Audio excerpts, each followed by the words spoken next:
Hi guys, welcome back to my channel. Friends, आज मैं आप लोगों के लिए एक रेमेडी लेकर के आई हूँ जो कि सिर्फ 2 मिनट में कफ और खांसी से छुटकारा दिलवाएगा। इसके साथ यह बुखार और सर्दी से भी छुटकारा दिलवाएगा। दोस्तों, इस रेमेडी को मैं कोई आर्टिकल पढ़ के शेयर नहीं कर रही हूँ। मेरे घर में जब भी किसी को सर्दी खांसी होता है तो पहले हमारी कोशिश रहती है घरेलू उपाय, जिसके लिए हम इस उपाय को करते हैं जो मैं इस वीडियो में शेयर करूँगी। और ये 100% नहीं बल्कि ये 200% वर्क करेगा, ये मेरी गारंटी है। तो चलिए देखते हैं इसको बनाना कैसे है और इसका यूज कैसे करना है। मैं 3 डेज का डोज एक बार में बना रही हूँ। इसके लिए मैंने लिया है 25 तुलसी का पत्ता और इसको अच्छी तरह से साफ कर लेना है। इसके बाद आपको सेम क्वांटिटी में लेना है काली मिर्च, लौंग और दालचीनी।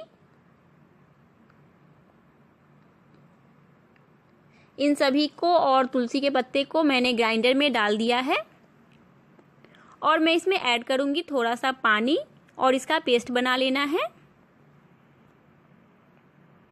पेस्ट बनाने के बाद मैंने इसे चीनी मिट्टी के बर्तन में ट्रांसफ़र कर दिया है स्टोर करने के लिए। इसके बाद मैं इसमें ऐड कर रही हूँ 1 चम्मच शहद और इसे अच्छी तरह से मिक्स कर लेना है। आप इसको कम से कम 1 हफ्ते तक फ्रिज में स्टोर करके रख सकते हैं।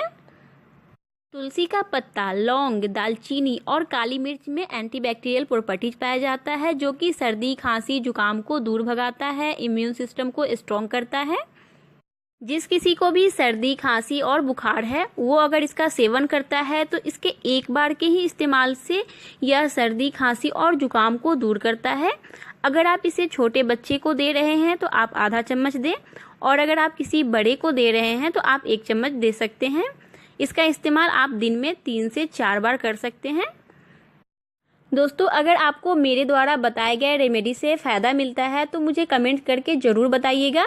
अगर आपको मेरा ये वीडियो पसंद आया है तो मेरे वीडियो को लाइक कीजिए, अपने फ्रेंड्स के साथ शेयर कीजिए, मेरे चैनल को सब्सक्राइब कर लीजिए, मेरे साथ बने रहिए। Thank you, bye bye.